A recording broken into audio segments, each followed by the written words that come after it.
Hello everyone. Welcome to the sixth interaction session on the course on control systems. This is an NPTEL course by Professor Shankar Ram, and we are into the sixth week of the courses. Last time we saw a number of things, right? We saw, I think I'm audible, yeah.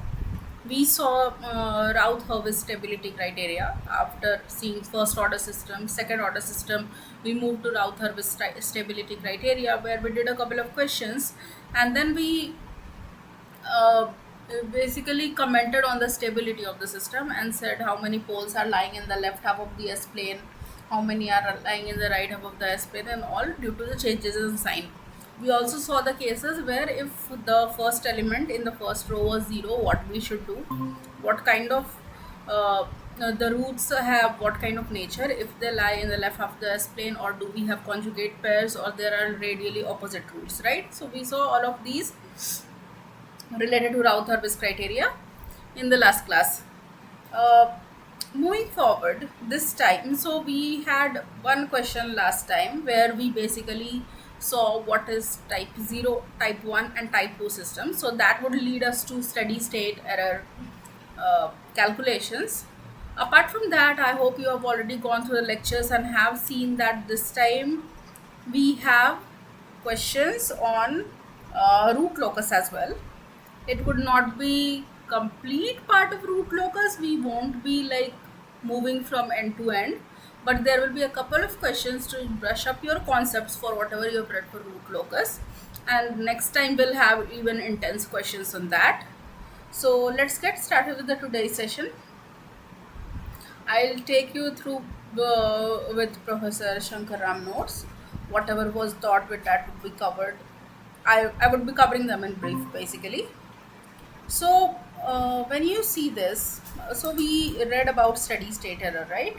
So it was very simple calculation where we use this transfer function. How does this come?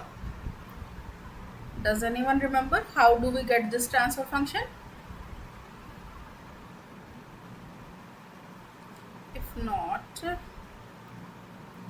I think, okay. So how does it come? We know very well that Ys upon Rs is Gs upon 1 plus Gs Hs, right? If you try to simplify it, what can you write for Ys? It's going to be Es into Gs, right?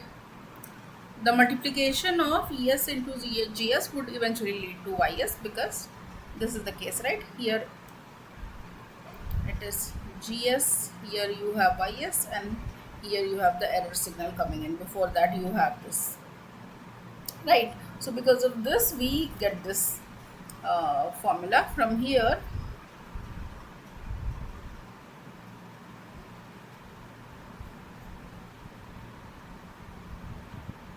What is this? Okay, so from here you can write 1 plus Gs Hs. You can cancel out Gs, and from here what you'll get is you'll get Es upon Rs, right? Yes. So I think I've made some mistake. I should be writing it Gs into Es upon Rs, right? From here you cancel out Gs terms, and then you get Es upon Rs is equal to 1 upon 1 plus GSHS. That is what is written here. Okay, so applying final limit theorem, what happens? E in steady state is limit E tends to Et time tends to infinity, right? In steady state we want to know the value of the error at t tends to infinity, right? If we take the Laplace transform, it becomes limit s tends to 0 SES. This will be forever using. So if you replace ES, you will get Rs upon 1 plus GSHS coming from here. Okay. Now once you have this, so we'll do a lot of things with this. I hope you have gone to a lecture and it would be easier for you to understand. Before that, this is how we define the type of the system. Type of the system is defined basically in a way that what power of s you can take out from the denominator and numerator after solving. I mean, there should be constant at the end. There shouldn't be any power of s that you can take out further, right?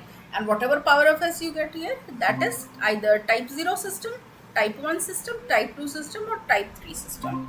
All right. So this power basically defines the type of the system. Now, so till here we had already covered. Let's move forward. So what do we do when we know how to find out the steady state error? So when you get the question, find out the steady state error, you might have seen that we have always been doing this, that we have been taking limit s tends to 0 and then be taking scs always there, right? We have been always using this thing. But to make it more generalized, not generalized, but to be more specific in terms of if some particular input is provided, what is the steady state error that you're going to get? So it is just कि अगर ये formula if you already have, so if you apply some input to the system, and if it is type 0, type 1, or type 2 system, what is the error that we expect? What is the steady state error that we can expect? Okay. So now you don't need to necessarily always do this calculation. You can say, okay, this is a type 0 system. If I give it as unit step input, I'll definitely get some finite value. Whereas if I give a unit ramp input or parabolic input, it is going to be a problem and I won't get a finite value, right? It is going to be infinite. I hope I'm saying correctly. Sorry, it's going to be 0, not infinite. Your kp will become infinity and steady state error will be 0 for further inputs. So let's check how do we do this. So if there is unit input, what would happen? Your rt would be 1, that means rs would be 1 by s, right? So steady state error is limit srs upon 1 plus gshs, where s tends to 0.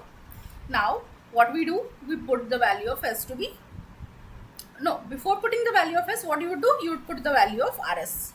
Rs is 1 by s. So ss cancels over here and what you get is limit s tends to 0, 1 upon 1 plus gshs. Put the value of s to be 0 and what you will get, g0 h0. This particular thing is defined here as kp. Okay, this is kp. Now you can check if it is a type 1 system, then s into 1 by s. What you will get in the numerator? It would be 1 forever, right? So it would always be, your kp would be k and steady state error would be 1 upon 1 plus, from this you can see 1 upon 1 plus kpe, right?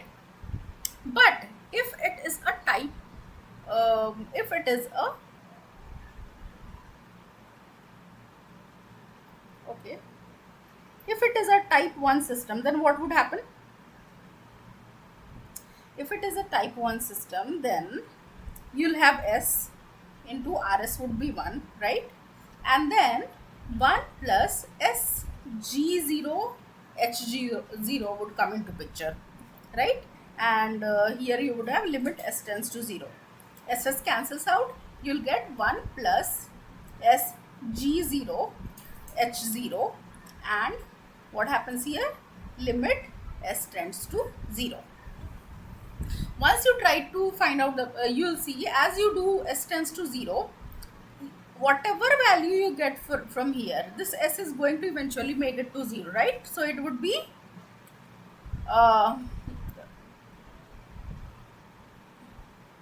okay, so it would be limit s tends to 0, and here it would be,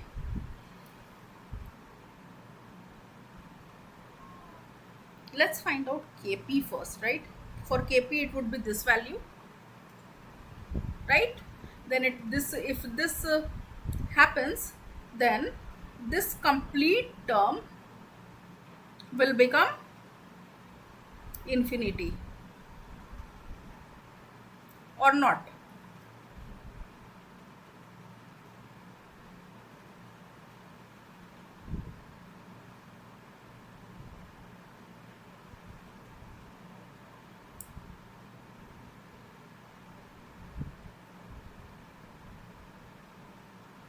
limit SRS, okay, and as S tends to 0,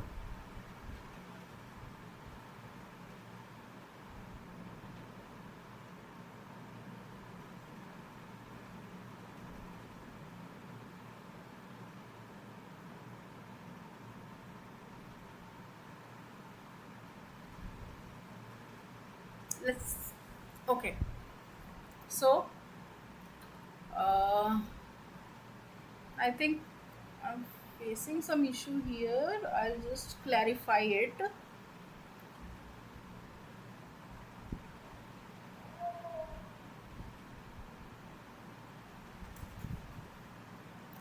SGSHS.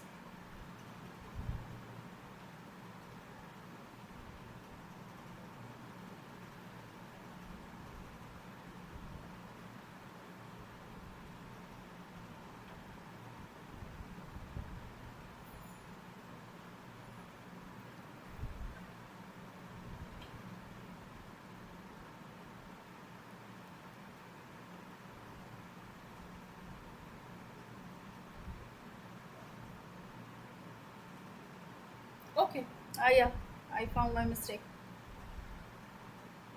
If it is type 1 system, there would be 1 by S coming over here and not S. Is that clear? See, here in this case, GSHS was represented by this equation.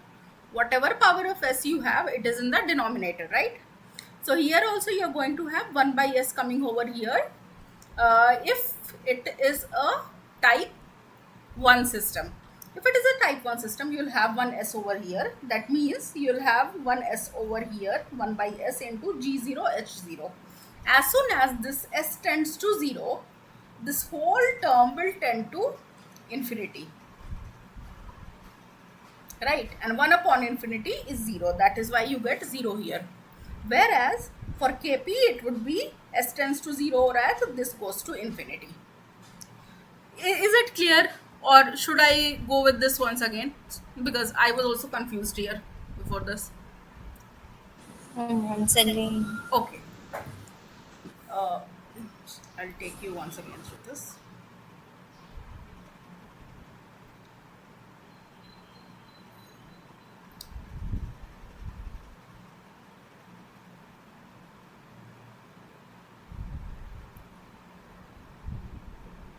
See. First thing is, we want to find out what is the steady state error to a unit step reference input. That means Rs is equal to 1 by S. This is clear, right? Now from here, Es is limit S tends to infinity SRS upon 1 plus GSHS. This is what we are getting from here itself with no change. Alright? Once we have this, let's put the value of Rs over here.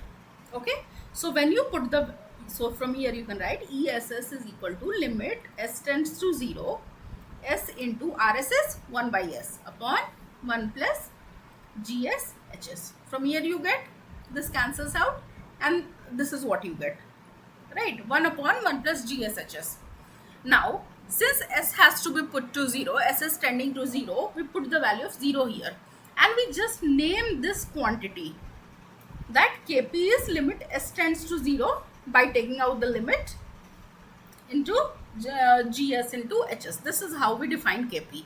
So for unit step input for type 0 system, type 0 system means you don't have any power of S before this. Here you don't have any power of S, right? If it is a type 0 system, that means S is N is 0 over here, right? N is 0. N is 0 means what? There is some term above, there is some term below, but there is S to the power 0 over here.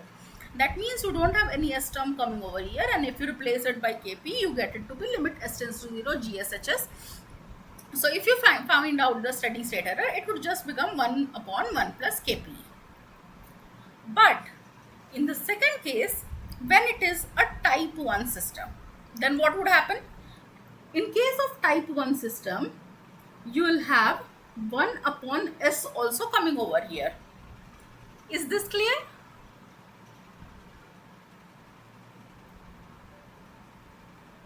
y will get 1 plus s over here. See, from here only we can see. If it is type 1 system, then this would become 1. So you have some numerator, you have some denominator, but the constant at the end remains 1, and whatever s that you can extract out from there, maximum power can be 1 only. So in this case, you'll have 1 plus 1 upon s into GSHS. Now s tends to 0. If s would tend to 0, that means this entire term would tend to infinity. Right? This is what is written here. Then Let's why say 1 by s came? 1 by s is coming because, see, how do we define the type of the system? That is important. I'll give you a few examples, okay? What is n is equal to 0? If I give you a system, s square plus 4 upon s cube plus 5s square plus 3. Uh, can you tell me what is the type of this system? How would you decide what is the type of the system?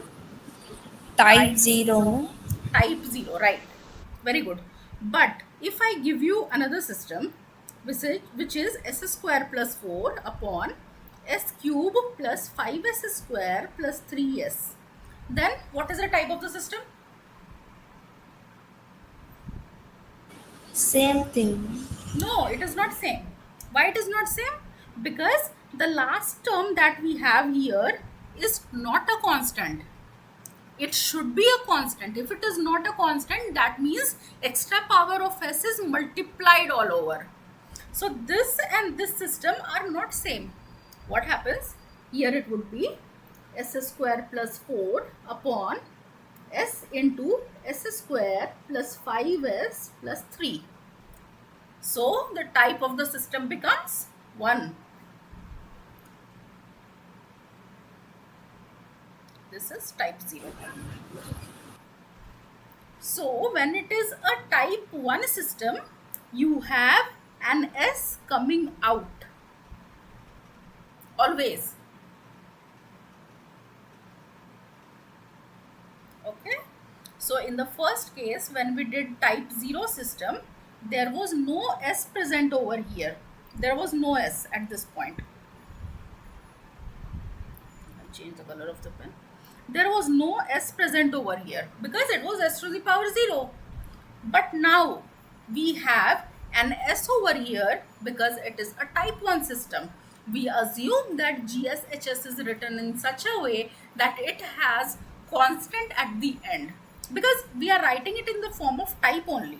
We are defining it in such a way that it is represented so that we can find out what is the type of the system, because we need to cancel out s and all of that. So if it is a type 1 system, we will have an s coming over here. And as soon as 1 by s appears before GSHS, you put the value of s equal to infinity. You put the value of s equal to 0. This whole term goes to infinity because s is in the denominator, and then it would become 1 upon 1 plus infinity, which takes the steady state error to be 0. Is that clear? Yes, ma'am. Okay. So similarly, if we look at type 2 system, then here for I can give you one example of type 2 system. It would be s square plus 4 upon s square plus, let's say, s cube plus 5s plus 3. So there is a constant here, and we have s to the power 2 coming out. So that leads to type 2 system. Now what would happen for type 2 system? Same thing would happen, right? Here instead of this, we'll have 1 upon s square. If it is s square, then also s tends to infinity. So this whole term will go to 0, and then we'll have s would tend to 0, then this whole term would go to infinity. So your kp would be infinity, and 1 upon 1 plus infinity would be your steady state error, that would be 0. Okay, this is how you always derive it, but you don't need to derive it always, because you can always have a table handy And that table is very easy to remember. You don't need to remember also so much. Okay, I'll tell you. Okay, so this was steady state error for a unit step input. So in case of step input, the steady state error, we define a constant for G0 H0, limit s tends to 0, and that is called Kp, and that is called static position error constant. Okay, but when we have unit ramp reference input coming it, we define it as static velocity error constant. Okay, uh, why do we do that?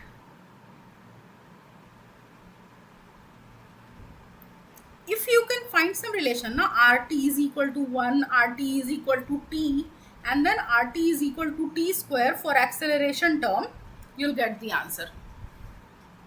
It is just integration and differentiation going on. That is why this is happening. So here we call static velocity error constant. So what do we do here? In this case, our reference is 1 upon s square instead of 1 upon s. We'll do the same calculation over here by replacing rs by 1 upon s square, and from there, so what would happen after this? Limit s tends to 0, s into 1 by s square upon 1 plus gs hs. From here 1s will cancel out, and what would remain? This would remain, right? This would be there. Now take s inside. It would be 1 upon 1 upon s plus 1 upon s gs hs, right?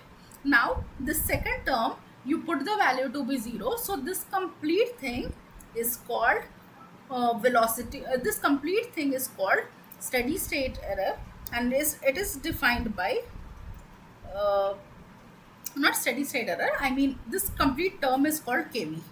You can replace it by kV, not kV, not complete term, just this term 1 upon वाला term जो है. So this thing is called kV.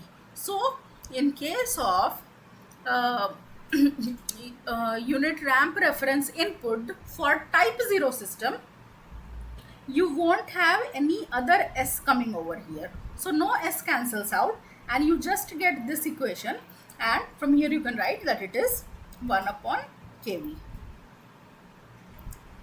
Okay, so let's do this for type 0 system first. I think I made a wrong statement. Just let's see this. So what would happen to your kV for type 1 system? It would be type 0 system. It would be SGS HS, right? If it is a type 0 system, your s to the power would be 0 over here. That means as soon as you take s tends to 0, this whole term becomes 0. Right? So from here you can say kV is 0. Now for defining the steady state error, that means from here, or what you can say, limit s tends to 0. It would not come from here. Let's go from here, from the next step. Limit s tends to 0, 1 upon s plus s gs hs. Now this term we already saw is 0, so it is 1 upon 0 plus 0, which is infinity. That is why your steady state error is infinity. But if it is a type 1 system, then what would happen? You will have one term coming in, which would be 1 by s over here, 1 by s into GSHS. So this term will cancel out, and from there you get finite values. For the now you can check by yourself how it is going to be infinity and 0 for this ramp input. Okay, now same thing if you do for parabolic input. I would not go into detail, but it is again the same process. Just rs is 1 upon s cube, and from there you get this value. For type 2 system, the value is finite. Here for type 1 system, the value was finite. Here for type 0 system, the value was finite. Okay, so just a second, my laptop is not charging, I guess. Yes. So after doing this, what is the ultimate thing that you have to take from here? You have to take this from here, that if the system is type 0, for step input you get a finite value, for other inputs it's infinite. The steady state error explodes. For type 1 system, for ramp input you get finite value, for step input you get 0, and for parabola you get infinity. So how I remember this is in this way. I always do, I always remember the diagonal terms, which is 1 upon 1 plus kp, 1 upon kv, 1 upon ka. The For unit step input, all the types of the system give finite values. For type 0, it is 1 upon 1 plus kp, here it is 0, here it is 0. For ramp input, any other term after the constant finite value that you have got in terms of kp, kv or ka, it's going to be infinite. So this table is really easy to remember. From all the derivations that you do over here, I would also suggest that do the derivation for every term. Like I did not do right now for parabolic reference input, right?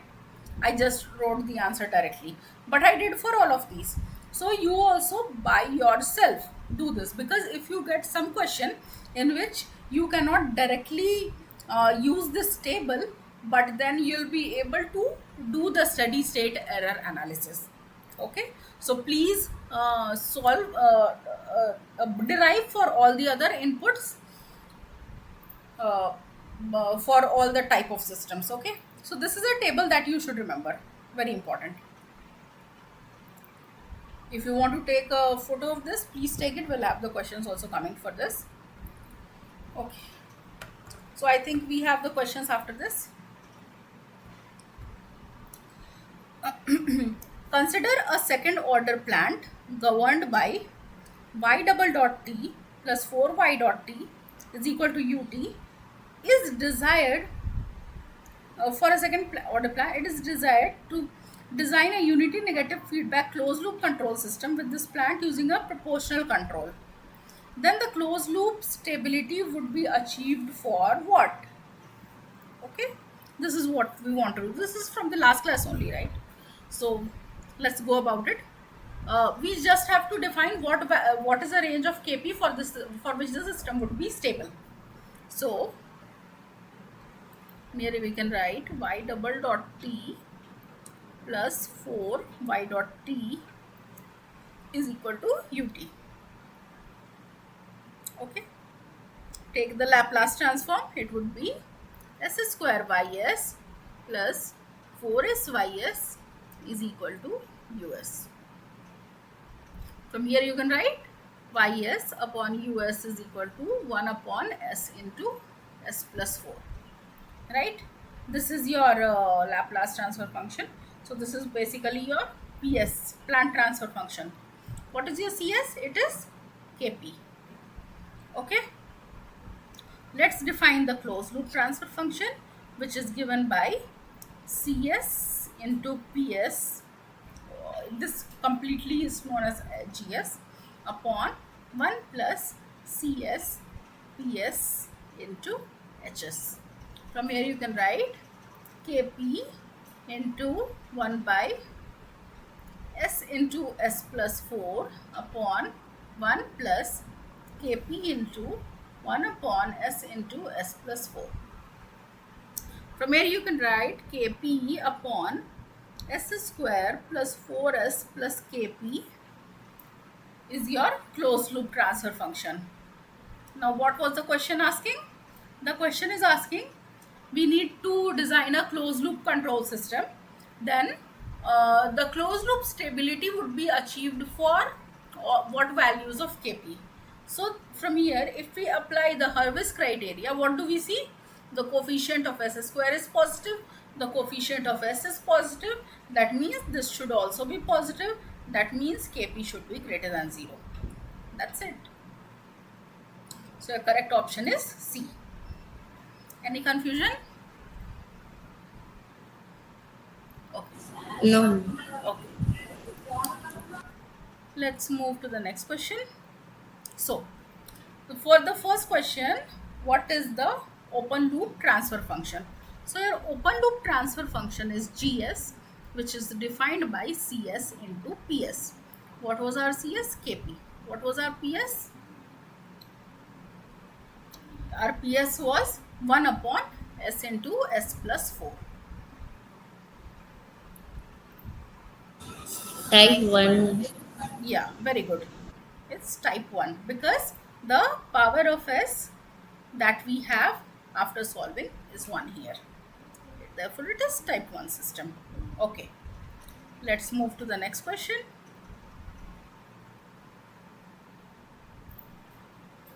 For the same problem, what is the static position error constant?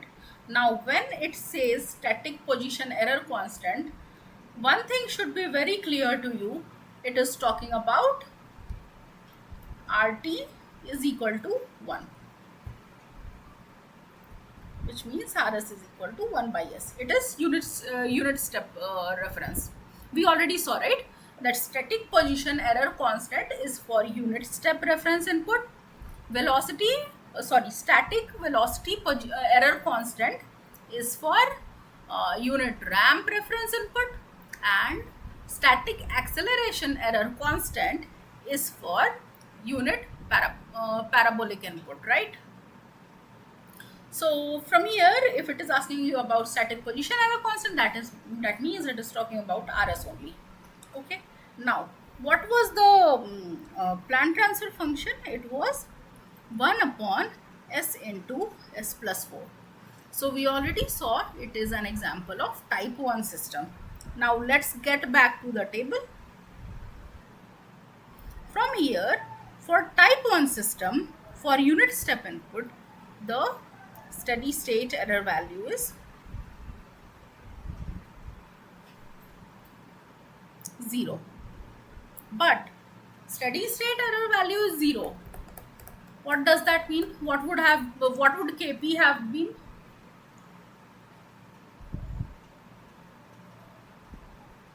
They're Because asking KP value now. right.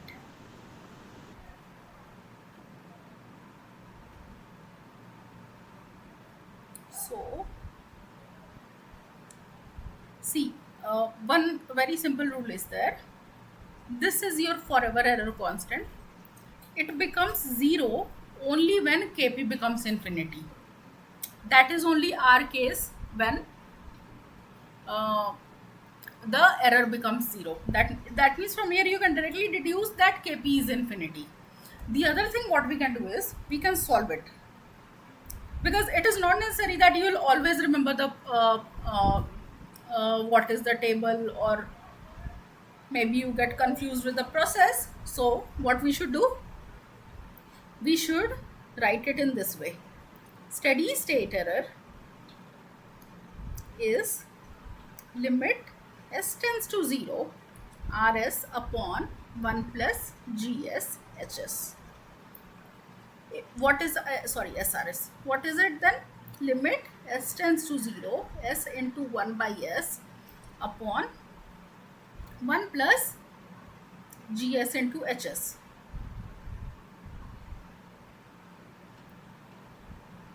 Okay. Now from here,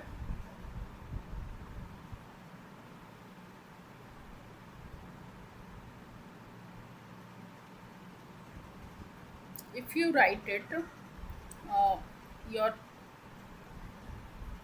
S into S plus 4, right? This is your GS into HS. Now after this, you solve this, it would be limit S tends to 0 1 upon 1 plus KP into S into S plus 4. How do we define? Okay, I should not have written this. I should have written this 0 0 H0, or no, I would write it GSHS.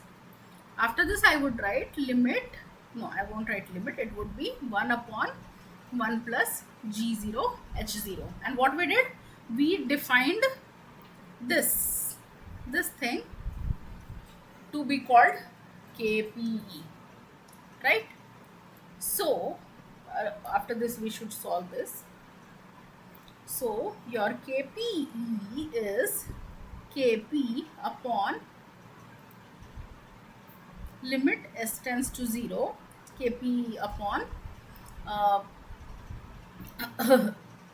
K, what do we say, KP upon s into s plus 4.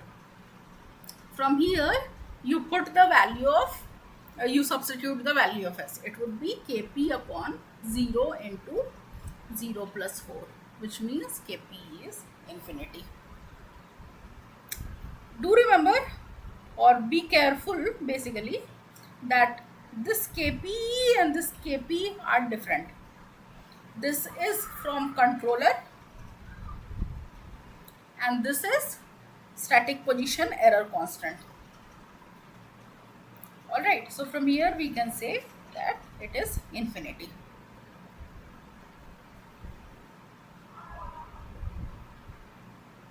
Is it clear? Yes, ma'am. Okay.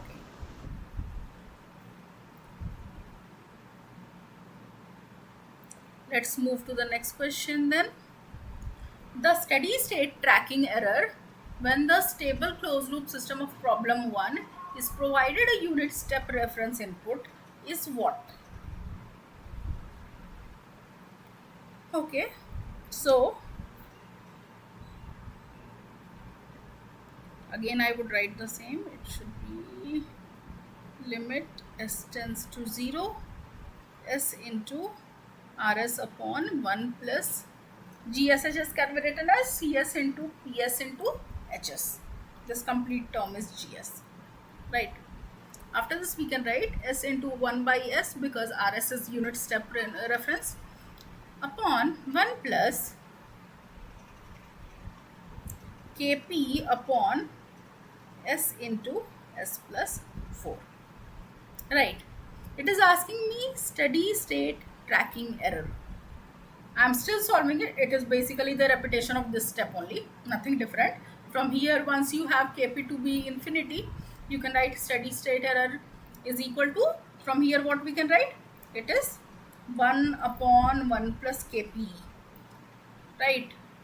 If it is Kp, you got it to be infinity, so it will be 1 by infinity and it will be 0. But I am solving it once again. So once we define it in this way, after this what we'll do, we'll cancel it out and limit s tends to 0. So 1 upon 1 plus 0 into 0 plus 4. No, I did some mistake I think. Kp upon 0 into 0 plus 4. What would happen from here? This entire term would become infinity and then it would be 1 upon 1 plus infinity which is 0.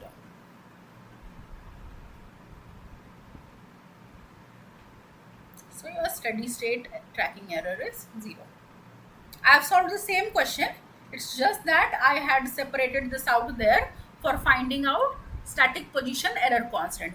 In this I haven't taken it out. If I would have taken it out, I would have written 1 upon 1 plus infinity. Here I have not, then here I have put the values. So if you don't remember anything, do remember this. From here you can reach everywhere. And it is very simple. It comes from the first principles of control system only. You have to apply final value theorem. You have to just instead of closed loop transfer function, you just have to simplify to get es upon rs, and this is the transfer function that you get.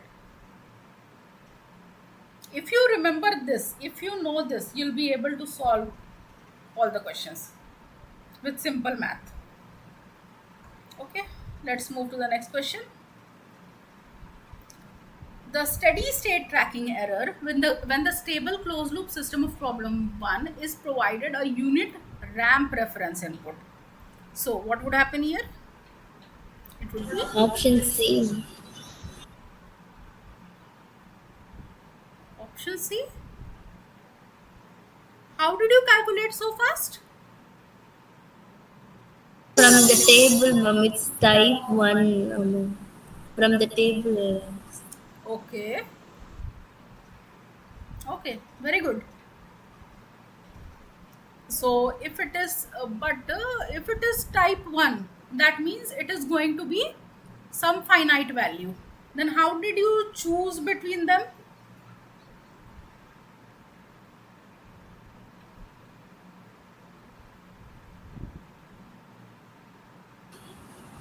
It has only one KP value in denominator in the table. Okay, okay, okay, right. So it is something upon KP type only, but always cross check.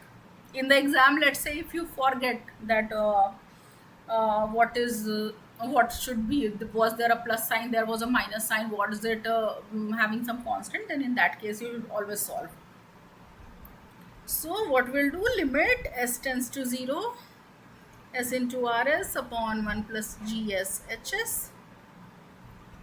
From here, what we can write, limit s tends to 0, s into 1 by s square upon 1 plus kp in kp upon s into s plus 4, right? From here, you can write limit s tends to 0. Cancelling this out, it would remain 1 upon s into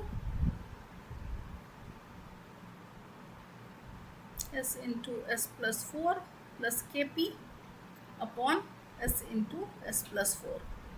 This cancels out. What remains? Limit s tends to 0, s plus 4 would come up, and what would remain? S into s plus 4 plus kp. Now from here, put the value of s to be 0, you will get 4 upon kp. So from here you get this to be the answer. Okay, that was good.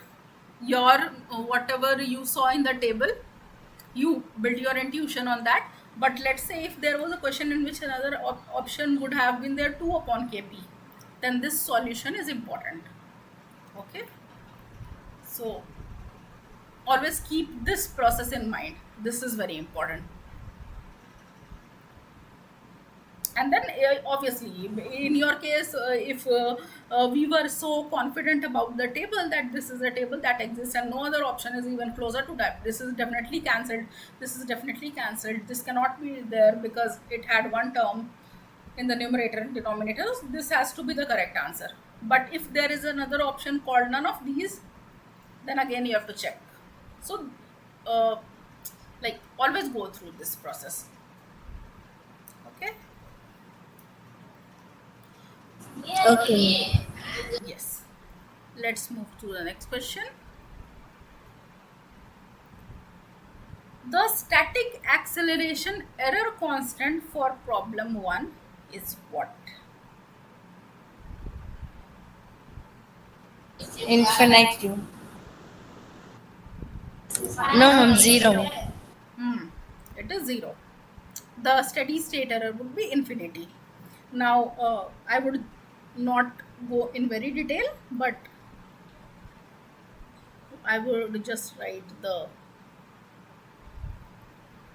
definition. So, KAE is limit s tends to 0, s square into cs into ps into hs. So from here you can write limit s tends to 0, s square into kp upon s square plus 4s. Okay. If you take out, what you get, limit s tends to 0, s square into kp into s plus 4. So from here you'll get kp into 0 upon 4, which is 0. So this is the correct answer. So if it is static position error constant, it's going to be limit s tends to 0, cs into ps into hs. If it is velocity, it's going to be limit s tends to 0, s cs ps into hs. If it is acceleration, you'll have an s square term here.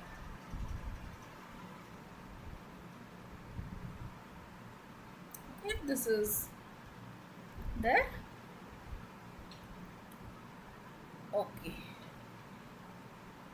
Uh, After this we have root locus. Okay, what do we do in root locus? So root locus basically tells you how your closed loop poles are going to behave as system parameter is varied. What is system parameter? K in our case. So if there is a I think I should go by this only. So I just wanted to tell you this, that if there is GSHS defined in this form, the open loop transfer function is defined in this form.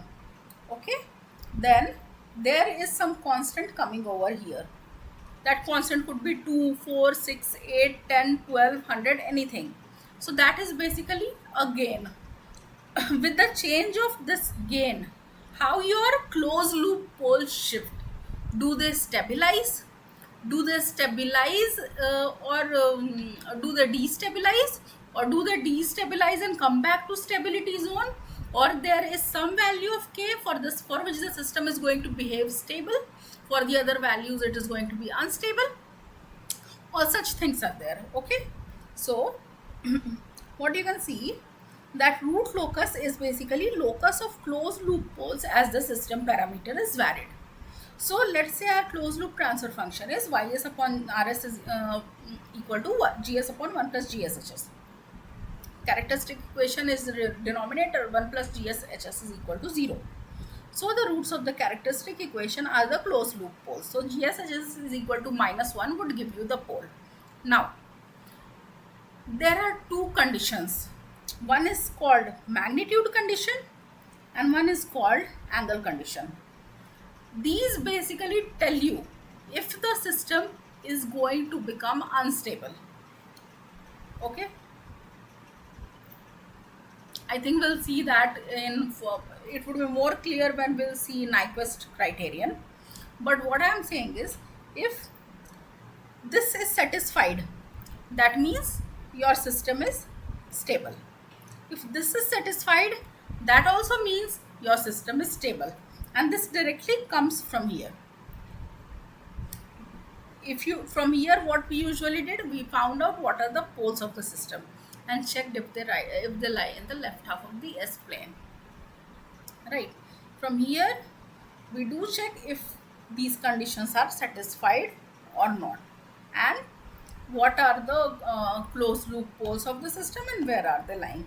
So let's not get deep into this, but what we have to eventually come to is root locus basically tells you how would the n closed loop poles vary with the open loop poles and open loop zeros as the parameter k is varied. So we start with open loop transfer function and then analyze the behavior of closed loop poles. So the root locus provides us with corresponding graphical visualization. Okay, so I'll just go through example that was covered and then we'll have the questions. So if I think there was some transfer function taken. Okay, I don't see it written here. Okay, so just let's say your transfer function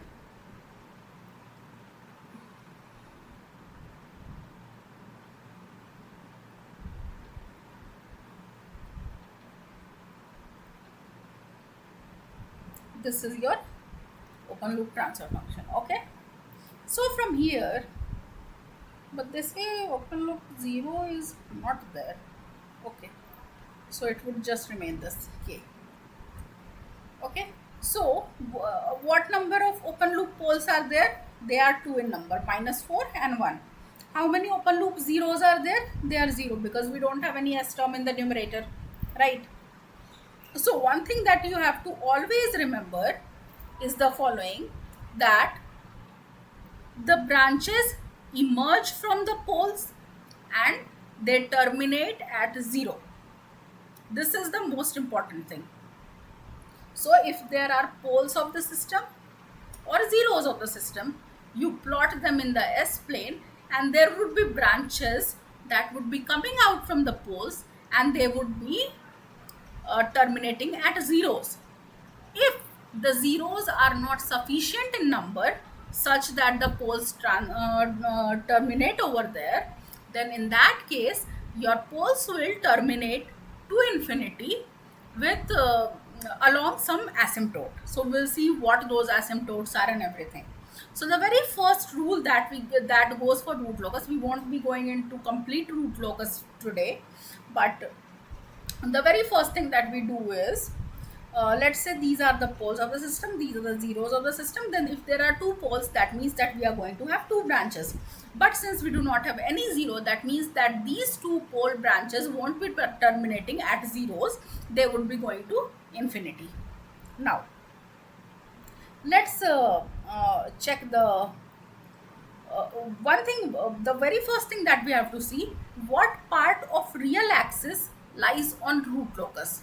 For that, what we do, we plot all the poles and all the zeros that only have real parts on the that have all, I mean, for this condition we just need to plot all the poles and all the zeros. In our case, we have a pole at -4 and we have another pole at 1, right? Now we take a test point. Let's say for the first instance our test point is lying here. Okay, as the test point lies here, we just have to check if the number of poles and zeros on the real axis to the right of this test point are odd in number or not. If they are odd in number, then that is a part of root locus.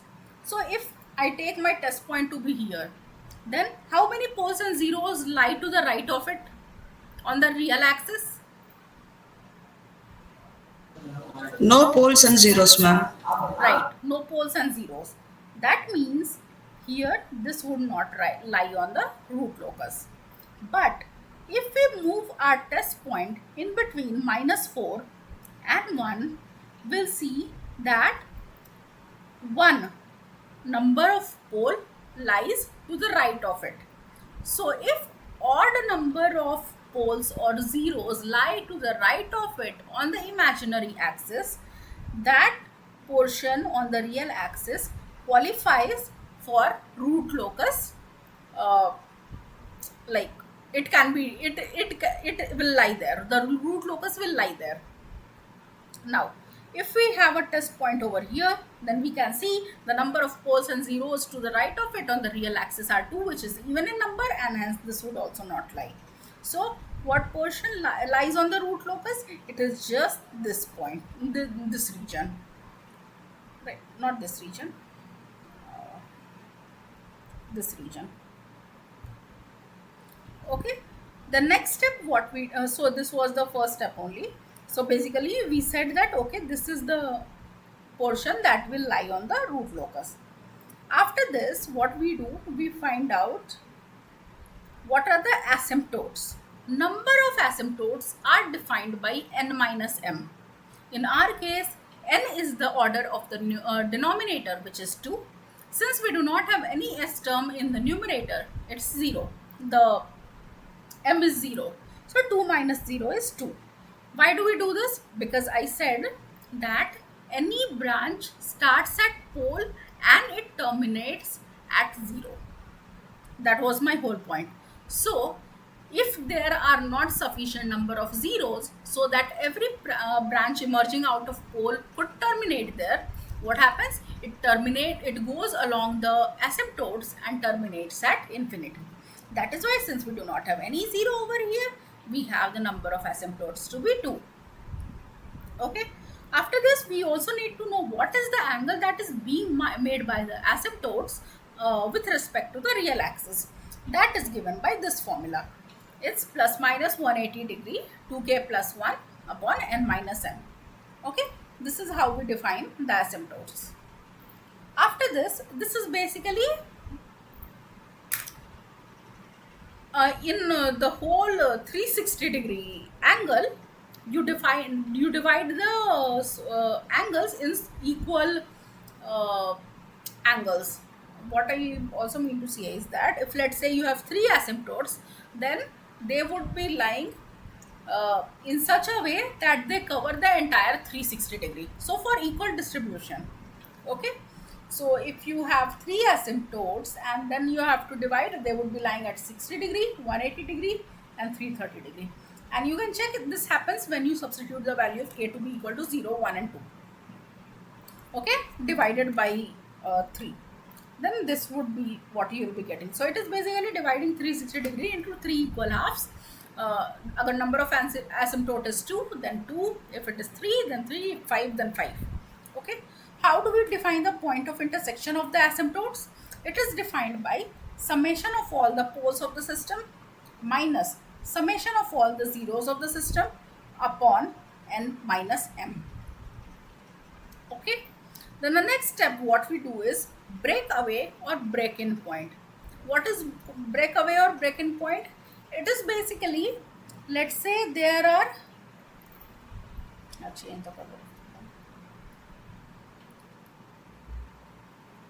say there are two poles of the system.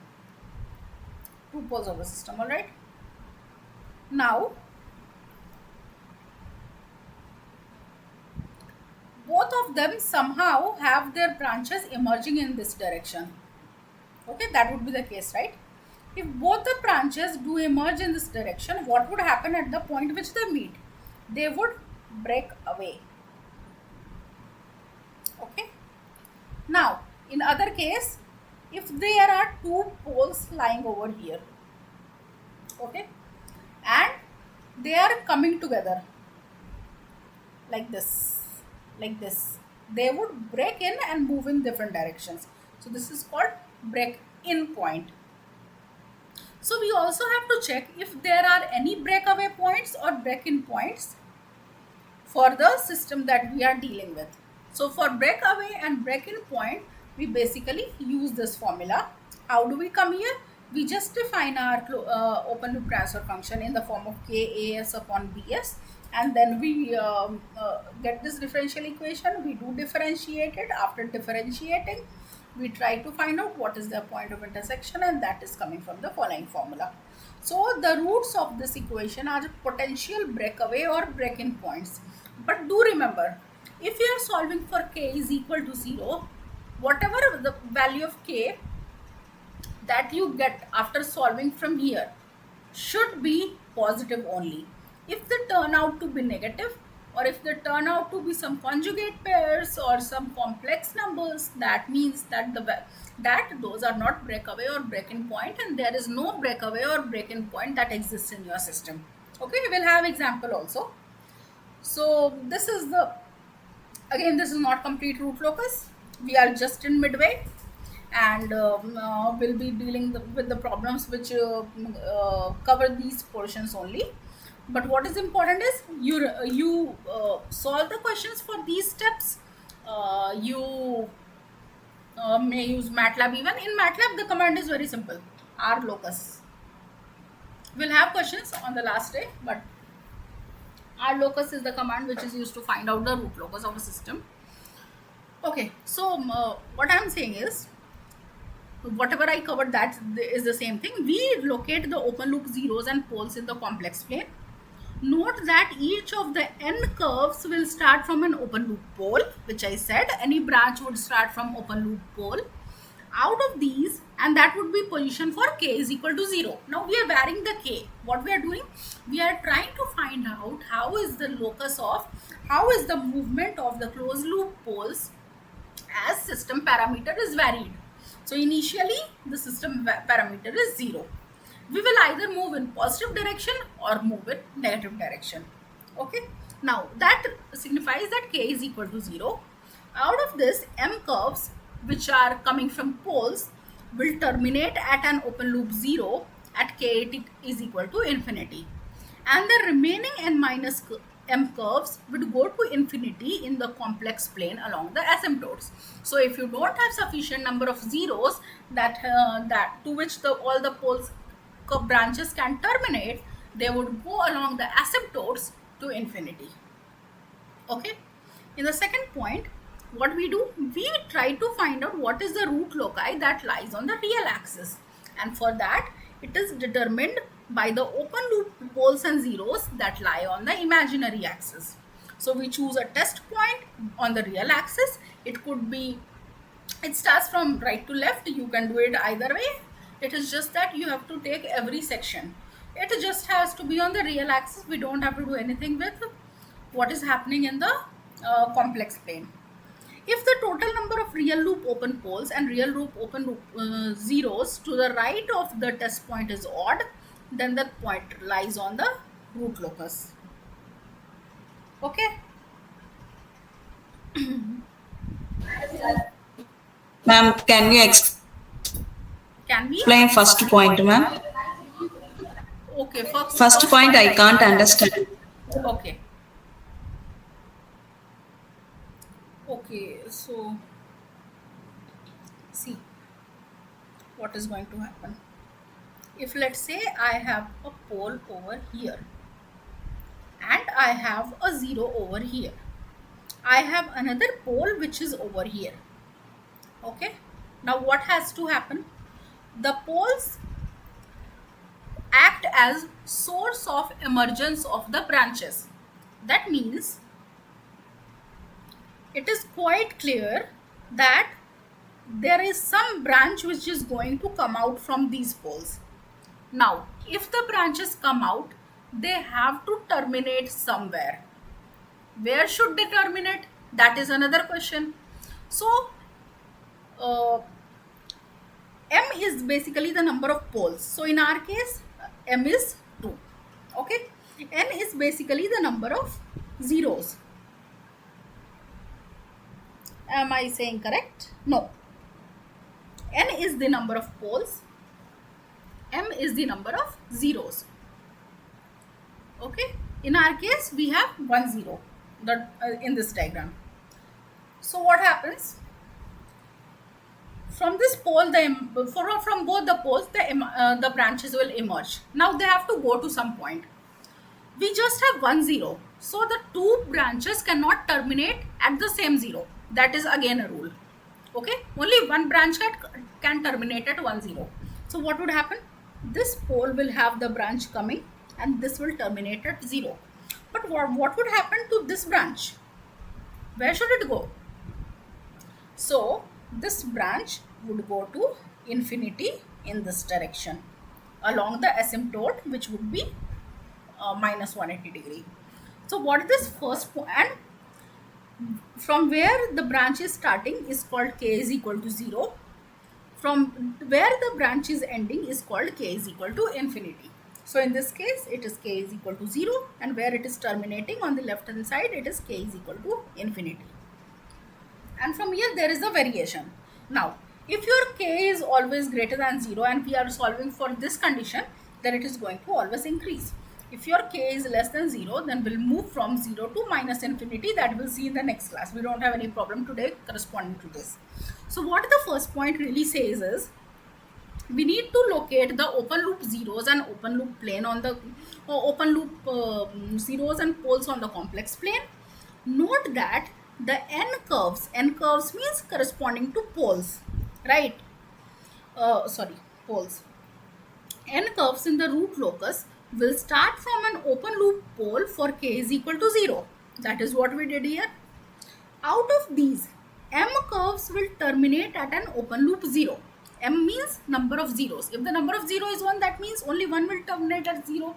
So that is why it is saying that in our case, it would be out of these two curves, out of these two curves will terminate at an open loop 0 as k tends to infinity, and the remaining n minus m curves, which means 2 minus 1 curve, will go to infinity in the complex plane along asymptotes as k tends to infinity. Okay. Is this clear? Yes, ma'am. Clear, ma'am. Okay. So after that, we try to find out what is the position. We take various test points. We try to find out what portion of the real axis lies on the root locus. That is what the second point says. The third point, as we already discussed, we try to find out what are the asymptotes. Number of asymptotes are n minus m. Why? Because the number of poles you have and the number of zeros you have, whatever is the difference, that many asymptotes only you will have, because all the other branches will go to the zero now if it is existing. But for the poles that don't have any zero to terminate on, will have the asymptotes coming over there. Now these asymptotes are n minus m in number. This this step applies only when m is less than n. Okay, and that is the case only with which we are dealing. If the test point is chosen very far away from the origin, okay, that we'll see with the questions only. What is more important is this angle. This angle is very important. It is going to be, as I said, it is going to be a coverage of 360 degree. The point of intersection of asymptotes is given by, don't assume it to be a minus sign, it is just a dash. Okay, so it is given by sum of open loop poles minus sum of closed loop open loop zeros upon n minus m. So that gives you the intersection point of the asymptotes. After this, we determine what is the breakaway or break-in point. A breakaway or break-in point, for example, will exist on the root locus between two consecutive open loop poles. As I told you here, it's between two poles. If there is a pole lying over here, if there is a pole lying over here and if there is a pole lying over here, both of them are moving in the same direction, they don't have a zero to terminate, then both of them will break away here. That is what it is saying. It will exist on the root locus between two consecutive open loop poles or zeros on the real axis with no real open loop zeros or poles in between them. Okay. If the characteristic equation is given by this, basically you have to check this and check what is the possible values of s at which this would happen and what is the corresponding value of k that you are getting. K will be positive for the roots which lie on the root locus. That we'll see. We have the questions coming up. Okay, so these 4 steps are clear. We have other steps also that we will be seeing in the next class, but let's just get comfortable with all these steps first. Okay, then let's start with a question. So the open loop transfer function of a unity negative feedback controls closed loop system is given by this equation. For the closed loop system, s is equal to minus 2 satisfies what? Both the magnitude and angle condition or not? That we are basically going to check. So it's talking about open loop transfer function which is given by GSHS. It is 4s plus 2 upon s square minus s. From here, let's find out what is the magnitude. So it's going to be at s is equal to minus 2, right? But let's, okay, so let's find out the magnitude first.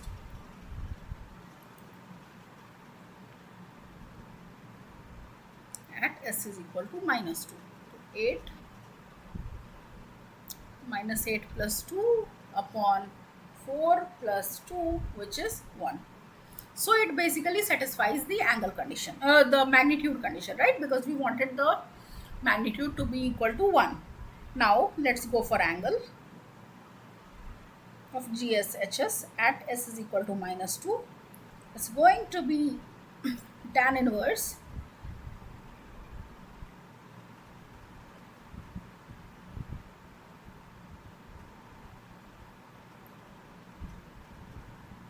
what would be the angle?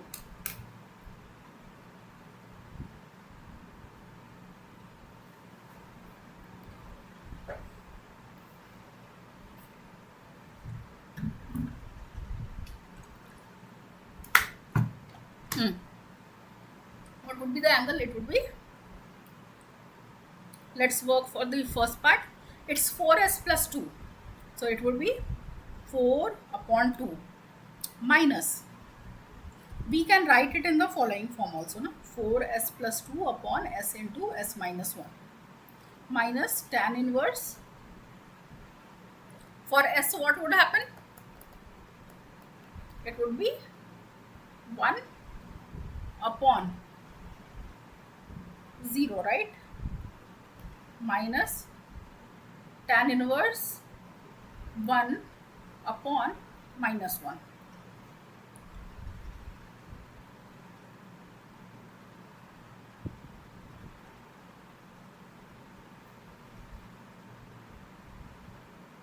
There is another problem here. We should have taken common out. 2s plus 1.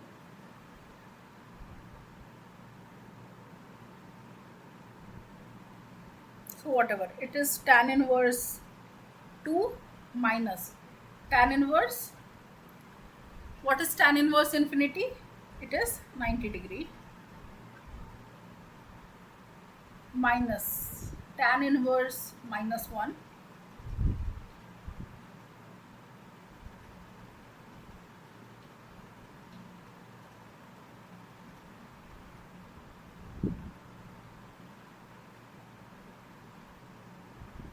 Is this correct?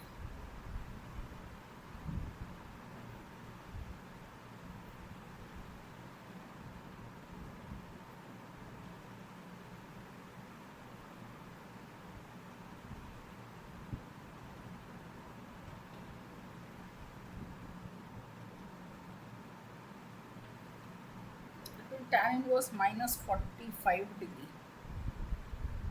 That means it will take you to 45 degree. But you have to find the angle at s is equal to minus 2.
What is wrong here? Is something wrong over here?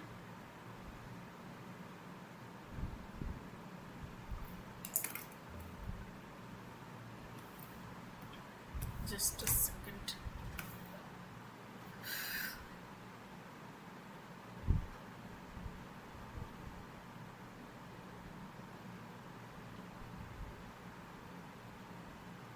If you get the answer, please tell me.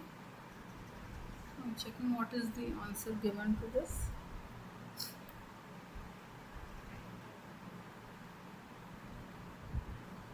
I don't know. I'm just following, ma'am.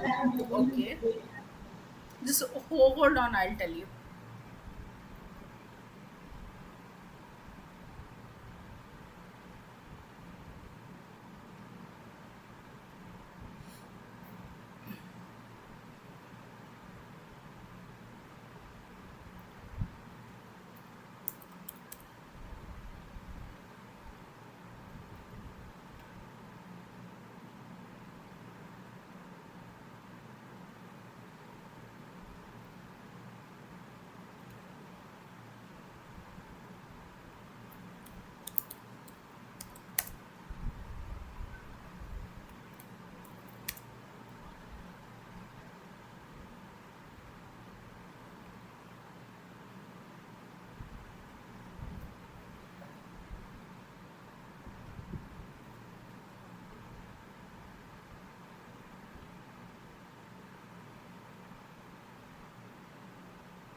Okay, I think we don't need to do this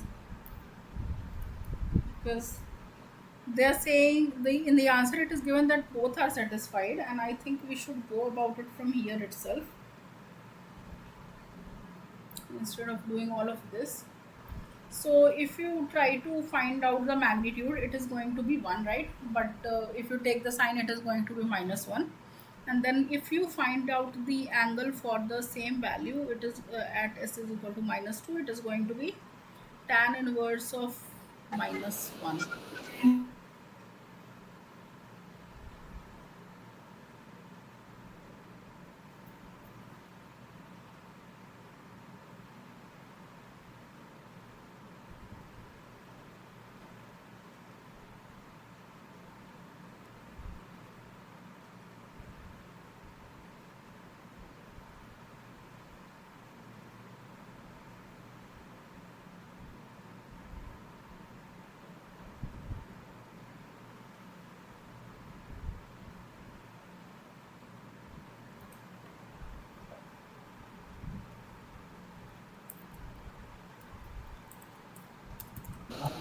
And for angle condition, we should get 180-degree, yeah, ma'am. Right.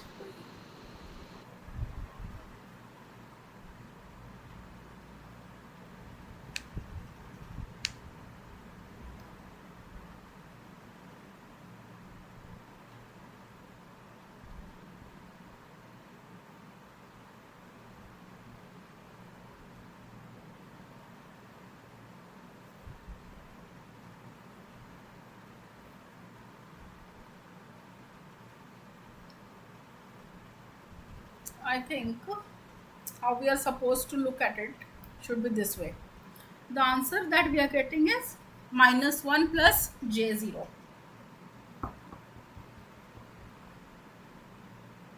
On substituting the value of s. The moment we are getting this, that means that there is no complex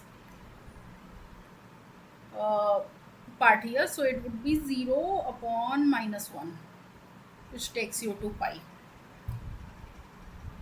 In fact, minus pi. It won't take you to 0, right? Because we have minus 1 coming over here. So your x is negative and y is 0.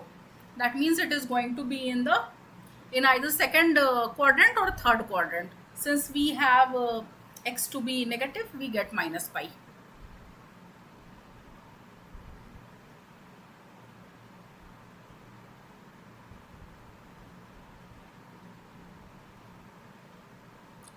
That is the only way.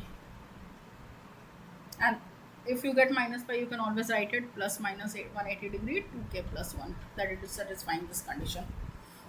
Yeah, the whole point is, since we have to do it at s is equal to minus 2, we don't have to find out the uh, general angle. Instead we have to do at s is equal to minus 2. So therefore you have to substitute it in the GSHS.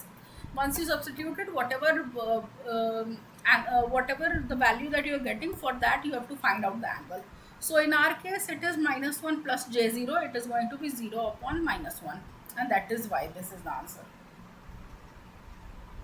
Okay.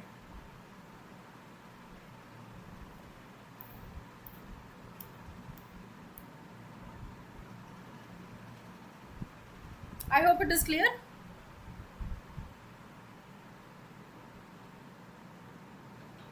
Okay, if it is, then let's move to the next question. For the root locus, let the open loop transfer function of a negative feedback closed loop system be given by this, where k is non-negative real valued parameter, then which of the following statements is true? So it would have how many branches and how many would terminate at what, all those things. So let's check what is n here and what is m here. Can you tell me? N is for poles and m is for zeros.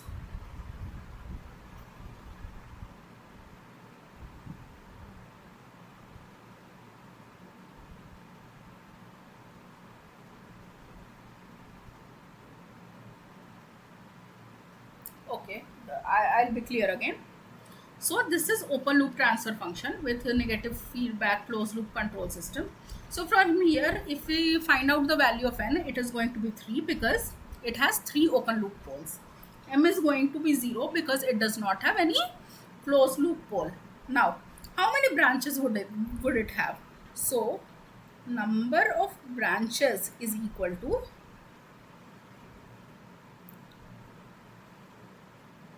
n, which is 3 over here. Okay, now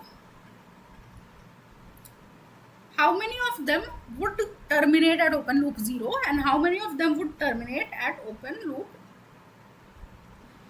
with that terminate at open loop 0? Since there is no open loop 0, so it would be 0, and number of branches that terminate at infinity along asymptote, how many would it be? N minus m, right? Which would be 3 minus 0 is equal to 3. So your answer it would have 3 branches that would go to infinity along the asymptotes. Okay.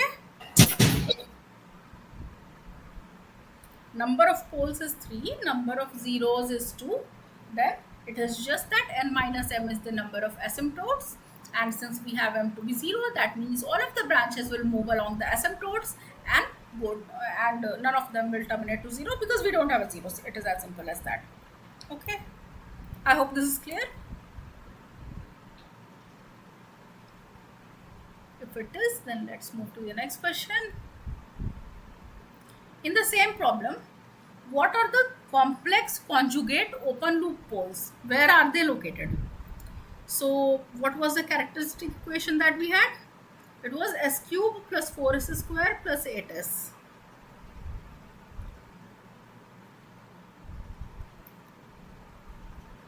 Okay, is equal to 0. From here you can write s into s square plus 4s plus 8 is equal to 0. So one of the poles is s is equal to 0. What is the other pole? It would be 2 conjugate pairs, right? It is just solving of the quadratic equation. So I am telling you the answer directly. You will get it to be these. So these are the 3 poles. So they are just asking what are the complex conjugate poles, and it is going to be minus 2 plus minus 2j. So your answer is D option. Okay. Let's move to the next question. Okay, the region of the real axis that lies on the root locus. So what were the poles of the system? One of the pole was at s is equal to 0. The other poles were at minus 2 plus minus 2j, right?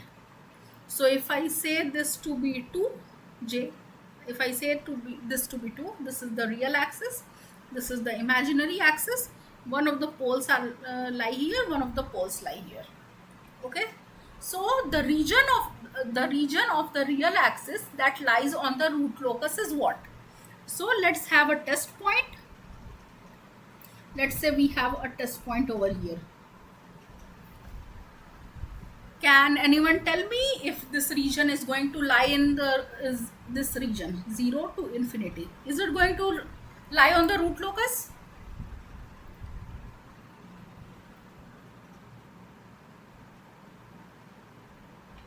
No, ma'am. Yes, it is not going to lie. And the reason is we don't have any pole or 0 to the right of this test point. So we don't have them lying. Okay.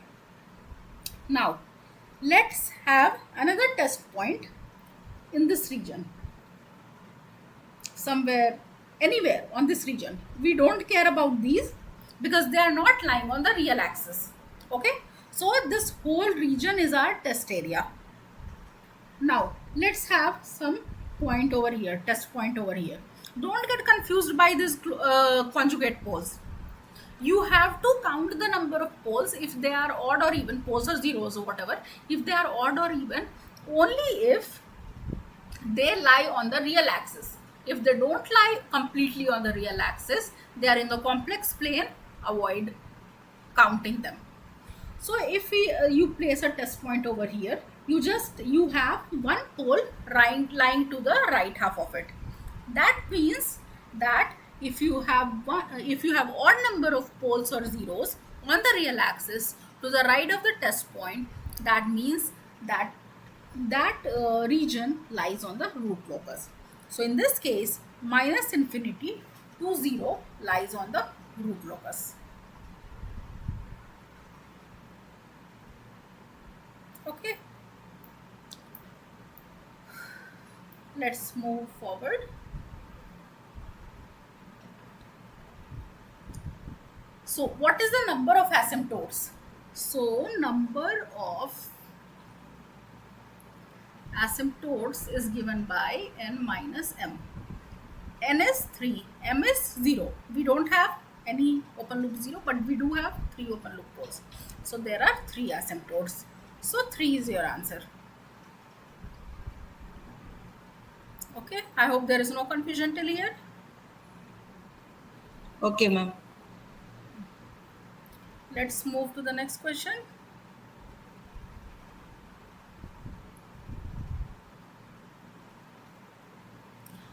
In the same problem, what is the angle made by these asymptotes with respect to the positive real axis? Okay, so angle made by asymptotes is given by plus minus 180 degree into 2k plus 1 upon n minus m. And n minus m in our case is 3. So it's plus minus 60 degrees into 2k plus 1, where you can write k from 0, 1, 2, etc. So you can write, let's take only the plus sign, because minus sign also eventually becomes the same. It is not different. Okay. If you take it minus also, na, plus 60 degree and minus 60 degree, it would eventually come out to be minus 300. Minus 60 degree would be 300 degree in the clockwise direction. So let's go with one sign convention. 60 degree, 180 degree and 300 degrees. So these are the 3 asymptotes. So you'll have one in this direction, one along this direction and one in this direction. We'll see how. But these would be the angle of the asymptotes, that angle made by the asymptotes. Now, the next question is, we have to find the point of intersection of these asymptotes. Point of intersection. Okay, so they are sum of poles minus sum of zeros upon n minus m. So it's going to be 0 was first pole, second pole was minus 2 plus 2j plus minus 2 minus 2j minus number of zeros was 0, sum of zeros was 0 because there was no 0, and minus m was 3. So it would be minus 4 by 3. So it is 1.33. So this is the intersection point of these asymptotes. That means in this case what I drew is not correct. The asymptotes would be intersecting somewhere over here on this real axis. Okay, minus 1.33. Let's have a look at the other question. Which one of the following statements is true about problem 8? There is a break-in point, there is a breakaway point, or whatever it is. So let's solve for it. Okay, so if you remember, our GS into HS was k into k upon SQ plus 4s square plus 8s. So in this case, what is S? AS? You have to just represent it in the form of AS plus. Okay, so let's take k inside only. AS is k, your BS is S cube plus 4s square plus 8s.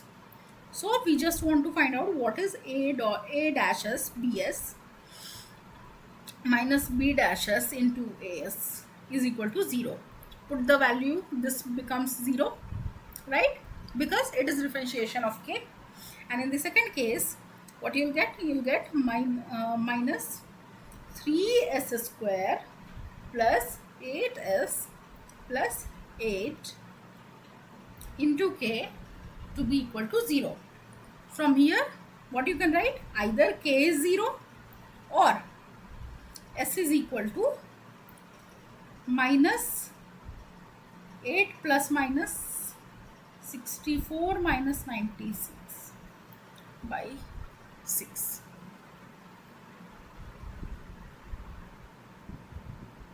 Once you get the value of s from here, you can find out what is the value of s that you are getting from here.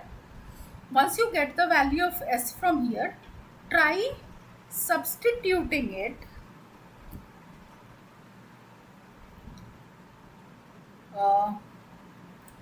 so this s would be something real plus j imaginary.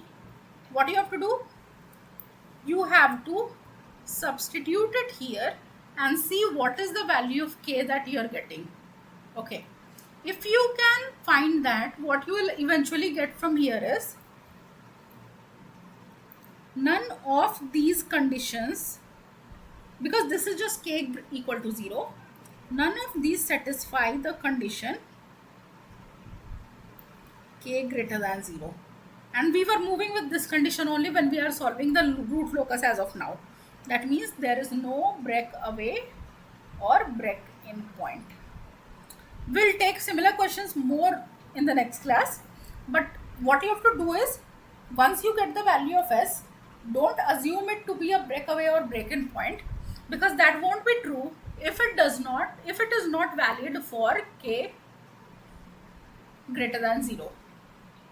That means that point is of no use to us. So there is no breakaway or break-in point. Now, next very important thing is the root locus.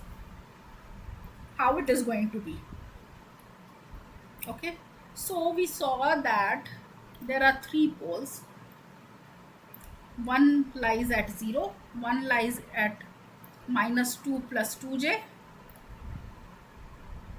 one lies at minus 2 minus 2j. There are 3 asymptotes. They intersect at minus 1.33. Okay, this is the point of intersection of the asymptotes. Okay, so what would happen? One and the angles for asymptotes are 60 degree, then 180 degree, and the other is 300 degrees. So definitely whatever branches are emerging from these poles will move along these directions only. Now, how they will move? For that, I have a diagram over here. So you can see that the pole which is here, so I have plotted it in MATLAB using rlocus command. The pole which is lying over here moves along this line. So there is something called angle of departure and angle of arrival that we'll see in the next class, because since we haven't seen, you won't get the exact notion why it is happening. But yeah, this asymptote is guiding it. For this pole, this asymptote is guiding it, and for this pole, this asymptote is guiding. And this is the diagram for root locus. Whatever I have drawn in red is the diagram of root locus.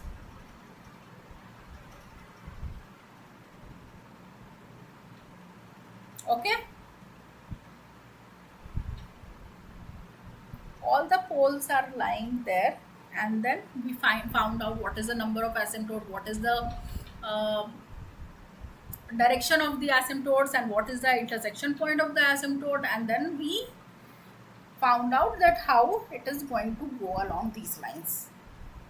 You might be confused that why it is going about this line and why not along this line, and why this not along this line, or why this 0 not along this line. All of those confusions can be there, but don't worry about that, because in the next class when we read more points on root locus, we'll have an access to all of these. And then here, the closed in the same problem, the closed loop would be stable for all positive. We just want to find out the value of k. So from here you can write closed loop transfer function is given by kp upon s cube plus 4s square plus 8s upon, not kp, let it just be k, upon 1 plus k upon s cube plus 4s square plus 8s. Here you can get kp upon s cube plus 4s square plus 8s plus k. Right. Now, from here what you can say, the very first condition that we said, for it to be a Hurwitz polynomial, for all the poles to lie in the left half of the S-plane, the first necessary condition is all the coefficients of S should be non-zero and all of them should have the same sign. From here you get that k should be greater than 0. For the sufficient condition, we need to construct Raoult's array, right? So it would be s cube, s square, s to the power 1, s to the power 0. How would you write? 1, 4, 8, k. What is the first value that you'll get here? It would be 8 for the 32 minus k upon 4. This value would be 0, right? Because you don't have anything over here. And for here, you'll have 32 minus k upon 4 into k upon this. So it would just be k. So from here there are two conditions. One of them is same, that k should be greater than 0, because we don't want to have any sign changes in this row, so that we can ensure the stability of the system. If we have some sign change, that means some pole would be lying in the right half of the S-plane. So just to avoid that, we want to have the sign to be consistent throughout. So 1 is positive, 4 is positive. That means this k should be positive, but that we are anyway getting from the necessary condition as well. So 32 minus k upon 4 should be greater than 0. That means 32 should be greater than k. That means k should be less than 32. So k should be greater than 0 and k should be less than 32. Okay. K should be greater than 0 is not written here. So in this way, your first option is the correct answer.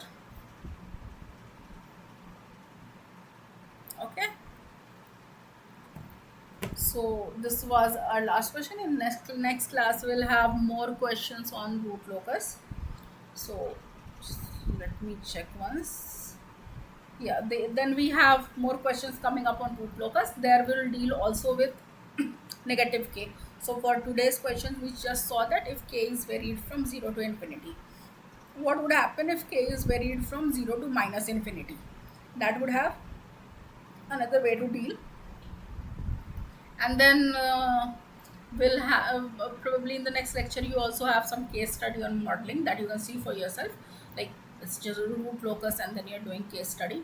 So the basic thing that we'll be covering in the next class is a number of questions on root locus, complete end to end, with a positive case, negative case, and all of these.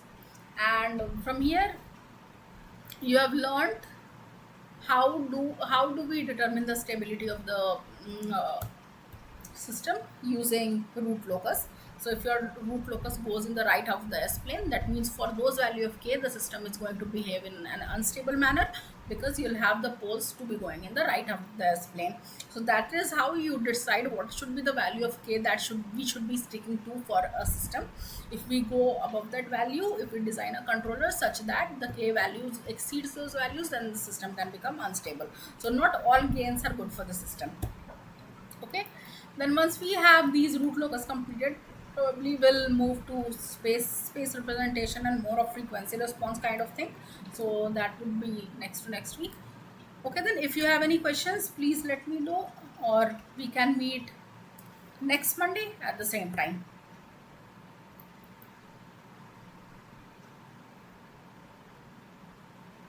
What kind of controllers should be added to get stability, ma'am? Where, what kind of controllers? Like, Generally, if a transfer function, if it is unstable, that is the poles on the right half of the display, what controller should be added so that our system can be in stable system?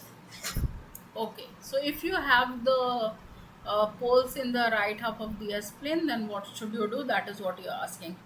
So one of the things, a couple of questions that we had done, that sometimes we are able to stabilize with P controller. Sometimes, mostly what works is combination of P and D, because that is what is usually missing. So all the questions that we did before this actually had made the system unstable, because but unstable, but addition of these PD controller actually stabilized the system.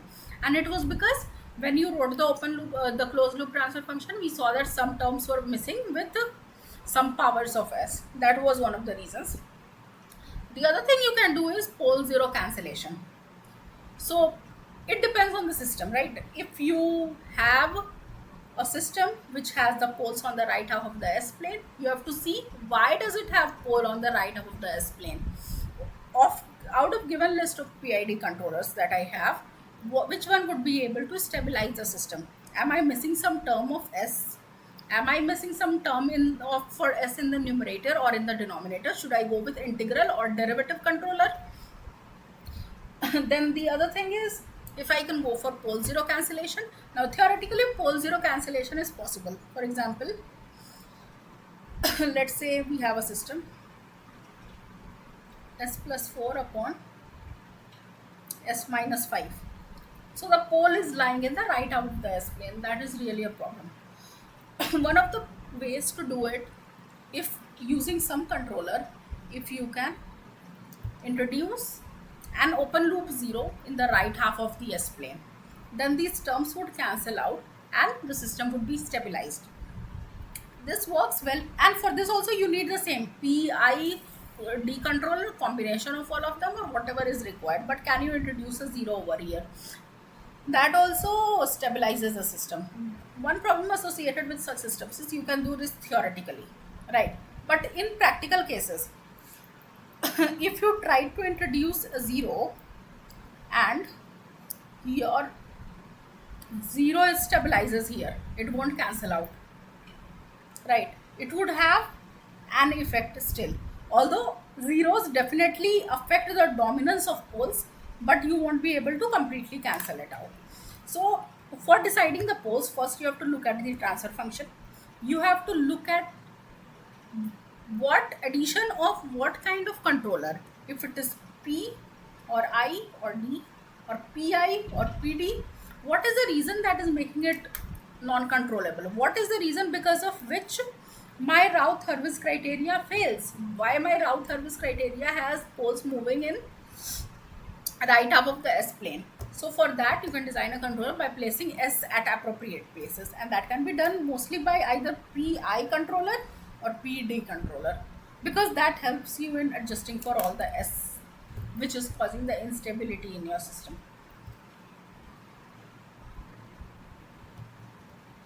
Okay, ma'am. Another doubt one. Yeah.